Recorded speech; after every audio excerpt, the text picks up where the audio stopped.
Assalamualaikum warahmatullahi wabarakatuh. Saya Najwa Maharani Fidril. Saya akan menjelaskan tentang kepailitan.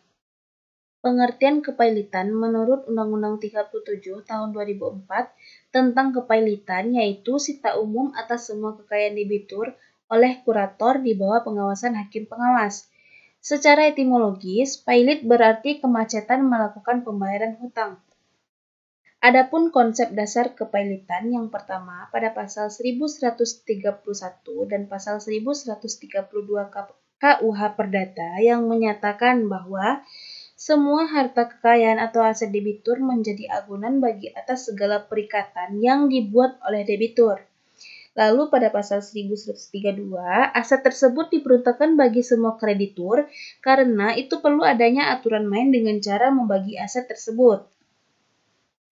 Selanjutnya, sumber hukum kepailitan. Sumber hukum kepailitan ini ada 4. Yang pertama, KUH Perdata, dan yang kedua ada pada Undang-Undang Nomor 37 Tahun 2004 tentang kepailitan dan PKPU.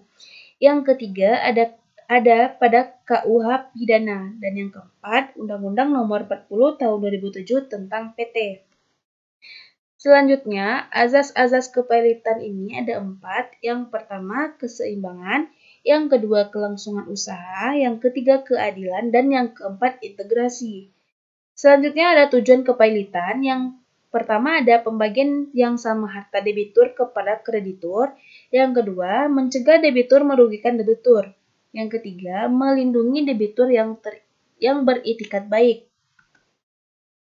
Selanjutnya, pihak yang dapat mengajukan kepailitan, yang pertama ada debitur yang bersangkutan, ada kreditur, kejaksaan, Bank Indonesia, Bapepam, dan Menteri Keuangan.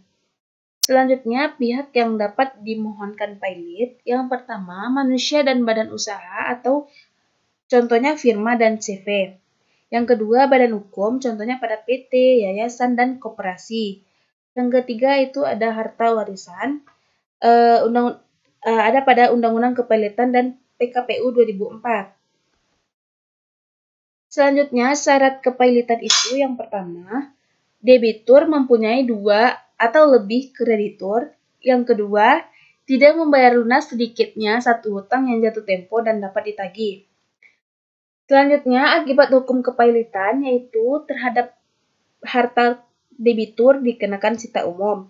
Yang kedua, terhadap debitur yang bersangkutan yang dilarang mengurus hartanya. Yang ketiga, terhadap eksekusi harta harus dihentikan kecuali untuk kreditur separatis. Yang keempat, terhadap eksekusi harta harus dihentikan kecuali untuk kreditur separatis.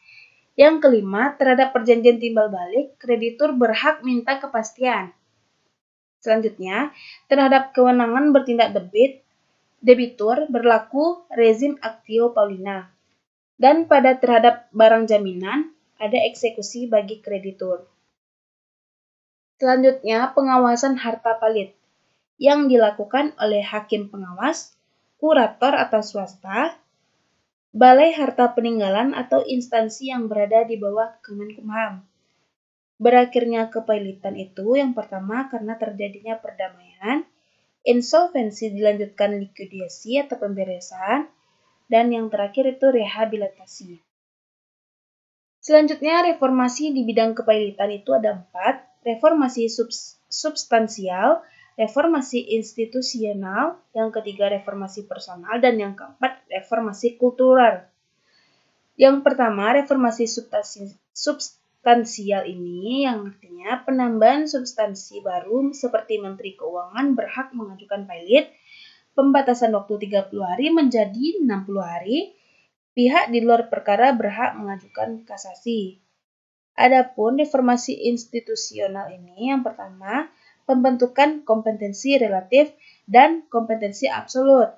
Selanjutnya, reformasi personal ini maksudnya pemberian otoritas hanya kepada advokat dan pengantakan hakim, kurator swasta atau di samping itu kurator pemerintah. Lalu yang keempat itu ada reformasi kultural ini maksudnya dari primitif ke modern, dari debit kolektor ke kurator, kepailitan dari negatif menjadi positif. Selanjutnya, upaya hukum kepailitan, yaitu yang pertama ada kasasi ke Mahkamah Agung, yang kedua untuk peninjauan kembali kalau ada. Selanjutnya penundaan kewajiban pembayaran utang. Yang pertama diatur pada SL 222-294 Undang-Undang Kepailitan dan PKPU 2004. Dan yang berhak memohon itu ada debitur, kreditur, BI, Bapepam, dan Kemenkeu atau Kementerian Keuangan. Selanjutnya, debitur tidak mampu atau merasa tidak akan mampu membayar utang-utangnya yang sudah jatuh tempo dan dapat ditagih tujuannya pada umumnya merencanakan perdamaian. Terima kasih. Wassalamualaikum warahmatullahi wabarakatuh.